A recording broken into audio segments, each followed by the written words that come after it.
भूतों की इस रहस्यमयी दुनिया में आप सभी का स्वागत है। आज 11 अक्टूबर 2023 भारत का वर्ल्ड कप का दूसरा मैच अफगानिस्तान के साथ खचाखच भरा हुआ स्टेडियम। काफी अच्छा मैच हुआ था। ये मैच दिल्ली के अरुण जेटली स्टेडियम में हो रहा था।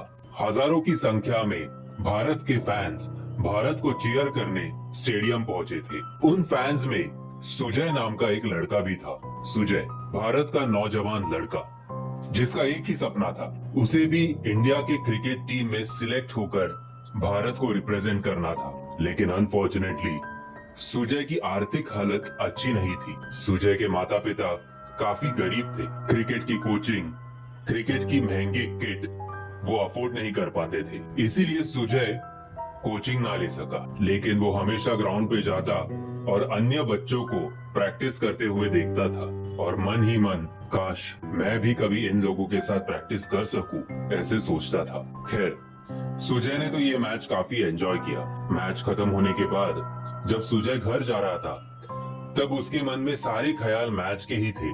सुजय के फेवरेट थे हार्दिक पांड्या और रविंद्र जाडेजा। माफ कीजिएगा, सर रविंद्र जाडेजा। सुजय इन दोनों के ही बारे में सोच रहा था। बीच में एक रास्ता आया जहाँ पे कोई नहीं था। सुजय अकेला उस रास्ते पे से मैच के बारे में सोचकर चल रहा था। अचानक उसे पीछे से एक आवाज आई। अरे सुनो बेटा, तुम सुजय हो ना? जी अंकल। सुजय ने कहा। मैं रोज तुम्हें ग्राउंड पे देखता हूँ। तुम्हारी क्रिकेट भी मैंने देखी है। काफी अच्छा खेल लेते हो। तुम्हारी बैटिंग और बॉलिंग दोनों ही अच्छे हैं, लेकिन तुम टेनिस बॉल के साथ खेलते हो। अगर तुम्हें वाकई में इंडिया के लिए खेलना है तो तुम्हें सीजन बॉल के साथ प्रैक्टिस करनी होगी। सुजय ने कहा। अंकल वो तो मुझे मालूम है, लेकिन मेरे माता पिता के पास इतने पैसे नहीं है कि मैं कोचिंग ज्वाइन कर सकूं। तो उस आदमी ने कहा। उसकी फिक्र तुम मत करो। अगर तुम वाकई में क्रिकेटर बनना चाहते हो तो कल सुबह 5 बजे इसी ग्राउंड पे आ जाओ। मैं तुम्हारा इंतजार करूंगा। सुजय को बात समझ नहीं आ रही थी कि यह आदमी कौन है और वो मुझ पे इतना मेहरबान क्यों हुआ है। घर पे जाने के बाद भी वो सोच रहा था कि कल सवेरे 5 बजे क्या वो ग्राउंड पे जाना उचित होगा, क्योंकि उसके माता पिता उसे हमेशा बोलते थे कि पराये लोगों पर ज्यादा यकीन मत करना। लेकिन सुजय का सपना इतना बड़ा था कि उसने ये रिस्क उठाने का सोचा। अपने माता पिता से कुछ ना कुछ बहाना बनाकर सुजय अगले दिन 5 बजे मैदान में पहुंच गया। तो वहां पे कोई नहीं था, सिर्फ मॉर्निंग वॉक करने आए कुछ लोग थे। सुजय ने सोचा कि उसके साथ किसी ने तो मजाक किया है। वो वापस घर जाने ही वाला था, तब उसे पीछे से आवाज आई। सुजय बेटा, इधर आ। प्रैक्टिस करना चाहते हो ना? ये लो।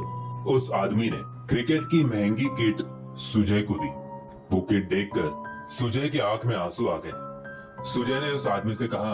अंकल आप कौन हो और ये सब मेरे लिए क्यों कर रहे हो? तो उस आदमी ने कहा। बेटा, मेरा नाम वरद चव्हाण है। मुझे तुम में एक अच्छा क्रिकेटर दिख रहा है, इसलिए मैं भारत को एक अच्छा प्लेयर देना चाहता हूँ। अंकल लेकिन इसके पैसे? पैसे की चिंता मत करो बेटा। जब तुम बड़े क्रिकेटर हो जाओगे ना, तब मुझे पैसे दे देना। मैं तुम्हें कोचिंग जरूर दूंगा, लेकिन मेरी एक शर्त है। क्या अंकल? कि इस बारे में या फिर मेरे बारे में तुम किसी को कुछ नहीं बताओगे। अगर तुम्हें मंजूर है तो ही मैं तुम्हें कोचिंग दूंगा, नहीं तो। सुजय ने कहा। नहीं सर। अच्छा, अंकल से अभी सर? सर मैं किसी को आपके बारे में नहीं बताऊंगा। बस आप मुझे अच्छा क्रिकेटर बना देना। चलो प्रैक्टिस की शुरुआत करते हैं। सुजय की कोचिंग वरद सर के अंडर शुरू हुई। वरद सर काफी स्ट्रिक्ट थे। टाइमिंग के मामले में, डिसिप्लिन के मामले में, प्रैक्टिस के मामले में वो घंटों सुजय से प्रैक्टिस करवाते थे। और इसी का नतीजा ये हुआ कि सुजय काफी अच्छा क्रिकेट खेलने लग गया सीजन बॉल के साथ भी। और आहिस्ते आहिस्ते 1 साल बीत गया, 2 साल बीत गए। सुजय और वरद की ये कोचिंग चालू रही और उसकी मेहनत का फल भी सुजय को मिला। सुजय स्टेट क्रिकेट लेवल पे सिलेक्ट हो गया। जैसे ही सुजय स्टेट लेवल क्रिकेट पे सिलेक्ट हो गया, उसकी खुशी का ठिकाना नहीं रहा। उस दिन प्रैक्टिस सेशन में सुजय जोर जोर के शॉट मार रहा था।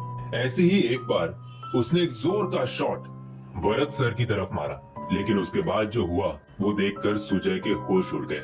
जो गेंद वरद सर की तरफ जा रही थी वो वरद सर के सिर पे लगने वाली थी। लेकिन जैसे ही वो गेंद उनके सिर पे लगने वाली थी, वो गेंद वरद सर के सिर से आर पार हो गई। ये देखकर सुजय को कुछ समझ नहीं आ रहा था। कि एक गेंद ऐसे कैसे किसी के आर पार जा सकती है। इस घटना के बाद वरद सर काफी गुस्से में आ गए। उन्होंने सुजय को काफी कुछ सुना दिया और उस दिन के बाद वो सुजय के सामने फिर कभी नहीं आए।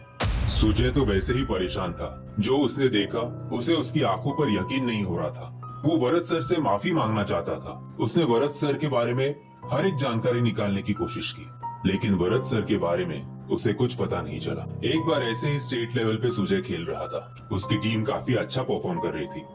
सुजय ने एक सेंचुरी भी मारी। जब सुजय 106 पे बैटिंग कर रहा था, तब फिर एक बार उसने जोरदार शॉट मारी और वो शॉट लेग अंपायर के पैरों में जा लगी।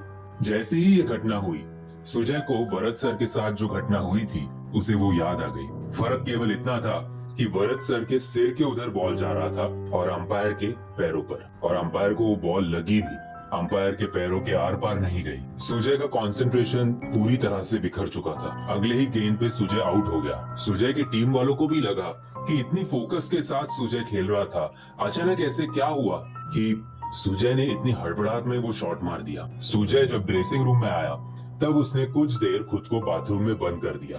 सुजय का एक दोस्त सुजय के पास गया। दरवाजा नॉक करके उसने सुजय से पूछा, भाई तू ठीक तो है ना?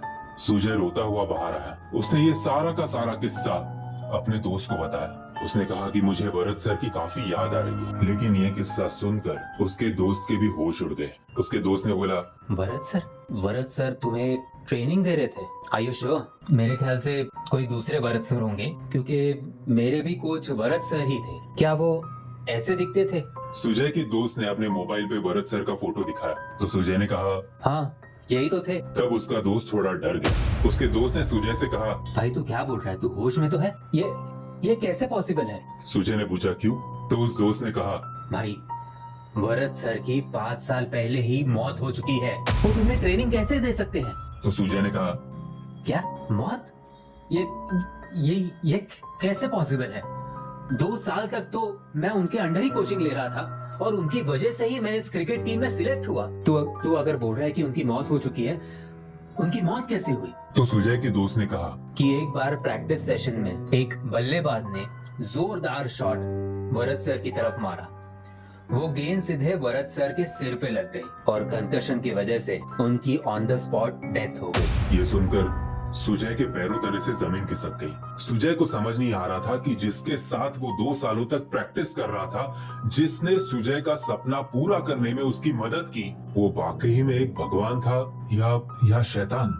लेकिन कुछ भी हो, इस कहानी से तो हम केवल इतना ही कह सकते हैं कि वरद सर का क्रिकेट के प्रति इतना प्रेम था कि वो जीते जी ही नहीं, मरने के बाद भी भारत को एक अच्छा प्लेयर दिलाने का काम वरद सर ने किया था। इसलिए दोस्तों, अगर आपको क्रिकेटर बनना है तो काफी मेहनत कीजिए, और अगर आपने मेहनत नहीं की तो वरद सर की निगाहें आपके ऊपर भी आ सकती है। और मैंने आपसे पहले ही कहा था कि वरद सर काफी स्ट्रिक्ट है, वो कुछ भी कर सकते हैं।